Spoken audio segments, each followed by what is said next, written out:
Bismillahirrahmanirrahim. Assalamualaikum warahmatullahi wabarakatuh. Alhamdulillah wassalatu wassalamu ala Rasulillah wa ala alihi wa sahbihi wa mawalah. Wala hawla wala quwwata illa billahi wa ba'du. Ma'asyiral muslimin, jamaah salat khusuf yang dimuliakan Allah Subhanahu wa taala. Malam ini kita sedang berada dalam kondisi ditakut-takuti Allah Subhanahu wa taala dengan gerhana bulan. Gerhana itu sama dengan gempa. Gerhana sama dengan tsunami. Gerhana sama dengan musibah-musibah yang lain. Satu di antara tanda-tanda kuasa Allah yang tidaklah Allah Subhanahu wa taala mengutus gerhana kecuali dalam rangka menakut-nakuti manusia. Allah Subhanahu wa taala berfirman, "Wa ma nursilu bil ayati illa takhwifan." Tidaklah kami mengutus tanda-tanda kuasa Allah melainkan dalam rangka menakut-nakuti hambanya. Artinya bahwa gerhana adalah tanda kasihan Allah kepada kita. Setelah mungkin dari gerhana ke gerhana yang cukup lama waktunya, kita mungkin dilalaikan, futur, banyak maksiat kepada Allah Azza wa Jalla. Maka malam ini Allah kembali mengingatkan kita dengan adanya gerhana ini, agar kita kembali bertobat kepada Allah Azza wa Jalla dan meninggalkan maksiat kepada Allah Subhanahu wa taala. Ma'asyiral muslimin yang dimuliakan Allah Subhanahu wa taala, di zaman Nabi sallallahu alaihi wasallam gerhana tidak secepat hari ini. Boleh jadi mungkin 10-15 tahun baru terjadi gerhana. Tapi hari ini gerhana hampir setiap tahun. Ada apa ini? Di zaman Nabi sallallahu alaihi wasallam, tepat pada saat kematian putranya Ibrahim, putra Maria Kibtiyah, dan putra Nabi sallallahu alaihi wasallam, terjadi gerhana matahari total. Maka Nabi sallallahu alaihi wasallam bergegas dari rumahnya, sampai ada yang lupa yang dibawa Nabi sallallahu alaihi wasallam saking ketakutannya. Kemudian Nabi sallallahu alaihi wasallam langsung menuju masjid. Kemudian memerintahkan para satu sahabat dan mengatakan, as-salatul jami'ah, as-salatul jami'ah. Begitulah tanda panggilan salat gerhana. Maka semua para sahabat datang memenuhi Masjid Nabawi dan salat bersama Nabi sallallahu alaihi wasallam. Dari sini kita tahu bahwa kalau ada perkara yang menakutkan, maka Nabi sallallahu alaihi wasallam memberikan arahan kepada kita, fafza'u ila salah. Sebagaimana hadis Nabi sallallahu alaihi wasallam, idza hajabahu bi amrin fazi'a ila salah. Apabila seseorang mendapatkan ketakutan, bersegeralah salat. Karena salat adalah pintu Allah Subhanahu wa taala antara kita dengan Allah, dan itu pintu keselamatan. Makanya dalam panggilannya pun, hayya 'alas salah, hayya 'alal falah. Mari kita salat, mari kita menang. Ma'asyiral muslimin yang dimuliakan Allah Subhanahu wa taala. Kemudian Nabi sallallahu alaihi wasallam melaksanakan salat, yang salat itu menurut para sahabat sangat gharib, sangat aneh. Belum pernah dilakukan sebelumnya cara salat seperti itu. Sehingga para sahabat heran. Karena Nabi SAW salat 2 rakaat, setiap rakaat 2 ruku dan 2 sujud, dan itu belum pernah dilakukan sebelumnya. Ditambah-tambah, saat Nabi SAW salat, Rasul sempat mundur sedikit ke belakang. Semua saf ikut mundur sampai ke belakang, saf perempuan. Kemudian seolah-olah Rasul mengambil sesuatu, kemudian maju lagi ke depan, saking ketakutannya. Setelah selesai kemudian Nabi SAW salat 2 rakaat. Maka Nabi SAW sampai mengatakan dalam doanya kepada Allah Subhanahu wa taala, "Ya Rabb, limadza tu'adzibuhum wa hum yastaghfirun?" Ya Rabb, apakah engkau akan mengazab mereka umatku sementara mereka senantiasa istighfar kepadamu? Ketika itu Nabi SAW berkhutbah. Pertama kali khutbah, Rasul ingin mengingatkan, meluruskan akidah yang menyimpang dari akidah orang-orang jahiliyah. Kata Nabi SAW, "Inna syamsa wal qamara ayatani min ayatillah la yakhsifani li mauti ahadin wala li hayati." Sesungguhnya matahari dan bulan, kata Rasul, dua-duanya adalah tanda dari tanda kuasa Allah. Tidaklah keduanya digerhanakan Allah karena kematian seseorang, bukan pula karena dihidupkan seseorang. Karena saat gerhana itu terjadi wafatnya Ibrahim putra beliau, dan orang-orang menyangka dengan kematiannya terjadi gerhana. Karena itu keyakinan jahiliyah seperti itu, di mana orang-orang jahiliyah meyakini bahwa bulan, bintang, matahari memiliki pengaruh secara zatnya kepada peristiwa yang ada di bumi. Makanya Rasul meluruskan akidah para sahabat dari akidah yang menyimpang orang-orang jahiliyah. Sesungguhnya matahari dan bulan hanyalah tanda-tanda kuasa Allah. Tidaklah keduanya terjadi gerhana, bukan karena matinya seseorang, bukan pula karena hidupnya seseorang. Akan tetapi kata Rasulullah, liyukhawwifa bihima ibadah, untuk menakut-nakuti hamba-hambanya. Tapi pada hari ini takutkah kita terhadap gerhana? Rupanya tidak takut. Betapa banyak orang-orang yang tidak merasa takut dengan gerhana, padahal tujuan Allah menggerhanakan matahari dan bulan itu untuk menakut-nakuti kita. Karena gerhana ini alamat, tanda kuasa Allah. Bisa saja setelahnya banyak terjadi musibah, kita tidak tahu. Ma'asyiral muslimin yang dimuliakan Allah Subhanahu wa taala. Kemudian Nabi SAW mengatakan, "Fa idza ra'aitum dzalik fad'ullaha wa kabbiru wa sallu wa tasaddaqu." Kalau kalian melihat gerhana, kata Rasul, segeralah berdoa kepada Allah. Bertakbirlah, artinya besarkan Allah dan agungkan Allah. Dan salatlah, kemudian sedekahlah. Dalam riwayat, fafzau ila du'aillah wastighfari. Wa fi riwayat qala as-sahabah, kana an-nabiy sallallahu alaihi wasallam ya'muruna bil itaq.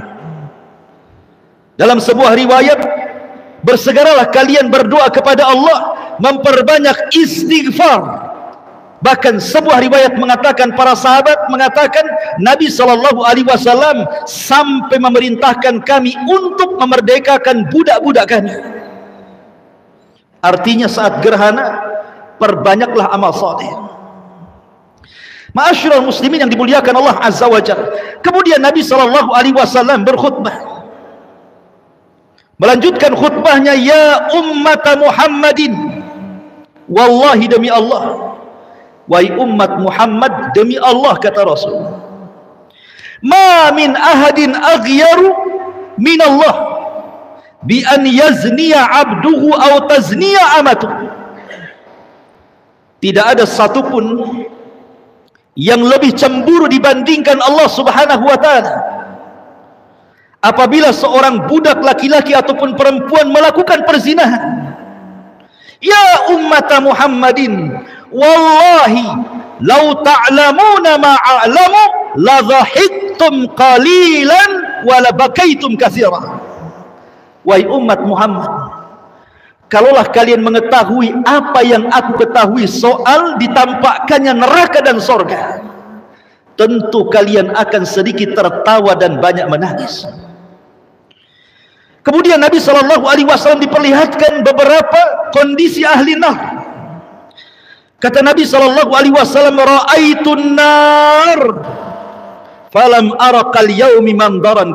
Demi Allah, telah diperlihatkan neraka kepadaku, dan aku tidak pernah melihat neraka sedahsyat itu sebelumnya. Kemudian Nabi SAW mengatakan, ra'aituha aktsarahan nisa. Aku melihat kebanyakan para penghuni neraka adalah kaum wanita. Qalu, para sahabat mengatakan, bima, kenapa wahai Rasul? Maka Rasul mengatakan, bikufrihinna, karena kekufuran mereka kepada suami-suami mereka. Kemudian sahabat mengatakan, apakah mereka kufur kepada Allah? Maknanya tidak salat, tidak puasa, tidak zakat, atau tidak ibadah? Kata Rasul, bukan. Mereka mungkin ahli salat, mereka mungkin ahli puasa, mereka mungkin ahli ibadah, tapi yang dimaksud adalah yakfurnal ashir. Mereka kufur dengan keluarganya, maksudnya kepada suaminya. Bagaimana cara kufurnya? Kemudian Nabi SAW mengatakan, lau ahsana ahadun ila ihdahunna. Kalau salah seorang di antara kalian, lau ahsana ahadukum, kalau salah seorang di antara kalian berbuat baik kepada salah seorang dari istrinya, ad-dahra, sepanjang masa, summa ra'at minka syai'an qalat ma ra'aitu minka khairan qat. Tiba-tiba dia melihat dari kita satu kesalahan, maka istri akan mengatakan, engkau belum pernah berbuat baik sedikit pun. Kemudian Nabi SAW diperlihatkan seorang wanita dari Bani Israel, uzzibatil mar'atu fi hirratin habasatha. Aku melihat ada seorang wanita di zaman Bani Israel yang diazab gara-gara seekor kucing. Karena dia memelihara kucing, tidak pernah merawatnya, tidak pernah memberi makan dan minum, akhirnya dia makan dari rayap-rayap dinding, famata ju'an, maka kucing itu mati karena kelaparan. Kata Rasul, uzzibatil mar'atu fi hirratin habasatha. Aku melihat ada seorang wanita diazab karena kucing yang dipenjarakannya. Ma'asyiral muslimin yang dimuliakan Allah Subhanahu wa taala. Dan banyak lagi yang diperlihatkan Allah kepada Nabi SAW. Yang ingin saya katakan, gerhana bukanlah sekedar gerhana, karena gerhana itu akan lewat setiap 1 tahun 2 tahun sekali. Tetapi bagaimana gerhana itu mampu mempengaruhi hati-hati kita? Apa hikmah di balik gerhana itu? Risalah apa yang terkandung kepada gerhana itu? Pelajaran apa yang bisa kita petik dengan kejadian gerhana itu? Ini yang kita kehendaki dengan adanya gerhana. Saya sebutkan 6 risalah pelajaran yang kita bisa petik dari gerhana itu. Yang pertama, bahwa gerhana ini menunjukkan bahwa innallaha huwa rabbul qaum. Sesungguhnya Allah Subhanahu wa taala dialah Rabbnya alam semesta. Sekehendak dia menggerhanakan bulan, menggerhanakan matahari. Bahkan apabila Allah Subhanahu wa taala mau, gerhana ini tidak akan dihentikan sampai kiamat dibangkitkan.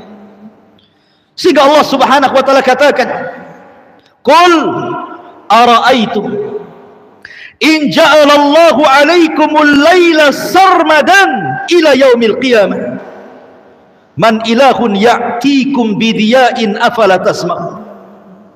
Katakan ya Muhammad, bagaimana pendapat kalian jika Allah Subhanahu wa taala menggelapkan alam semesta ini, seandainya gerhana bulan tidak dihentikan sampai kiamat? Mungkinkah ada Tuhan selain Allah? yang bisa mendatangkan cahaya? Mustahil, tidak ada. Tapi Allah subhanahu wa ta'ala masih mengasihi hambanya, masih juga menerbitkan matahari di pagi harinya. Ma'asyiral muslimin yang dimuliakan Allah azza wa jalla. Yang kedua, ada risalah akidah di sini. Karena tadi saya sudah katakan di awal bahwa terjadi gerhana, kemudian Nabi SAW meluruskan akidah orang-orang jahiliyah. Karena orang-orang jahiliyah itu mereka sangat meyakini bahwa bintang-bintang, matahari dan bulan itu mempengaruhi secara zatnya peristiwa-peristiwa bumi. Makanya Rasul mengatakan, bukan, matahari dan bulan itu tidak membawa pengaruh kepada peristiwa bumi. Bukan karena matinya seseorang atau karena hidupnya seseorang. Tidaklah kedua digerhanakan matahari dan bulan itu kecuali hanya menakut-nakuti hamba-hambanya saja, tidak lebih daripada itu. Maka Rasul meluruskan akidah. Kemudian risalah yang ketiga, bantahan kepada orang-orang Majusi. Karena orang-orang Majusi menganggap bahwa Tuhan itu ada dua. Ada Tuhan nur, cahaya, dan ada Tuhan zulumah, kegelapan. Sehingga sebagian mereka menyembah matahari dan itu sebagai Tuhan cahaya, dan sebagian mereka menyembah bulan karena itu Tuhan kegelapan. Maka Allah bantah dalam Al-Quran, la tasjudu lisyamsi wala lil qamar wasjudu lillahi alladhi khalaqahunna in kuntum iyyahu ta'budun. Jangan kalian sujud kepada matahari, jangan pula sujud kepada bulan, sujudlah kepada zat yang menciptakan keduanya. Kemudian yang keempat, gerhana juga risalah terhadap mereka orang-orang yang membiasakan melakukan dosa besar. Lihat Nabi SAW katakan di awal tadi, tidak ada siapapun yang lebih cemburu dengan Allah subhanahu wa ta'ala saat melihat ada seorang hamba laki-laki ataupun perempuan kemudian dia berzina. Artinya risalah kepada para pelaku dosa besar, khususnya orang-orang yang suka berzina, dan juga dosa-dosa besar yang lainnya, bahwa kerusakan di permukaan bumi ini itu disebabkan maksiat kepada Allah subhanahu wa ta'ala. Kemudian risalah yang kelima, ada risalah tadzkiriyah.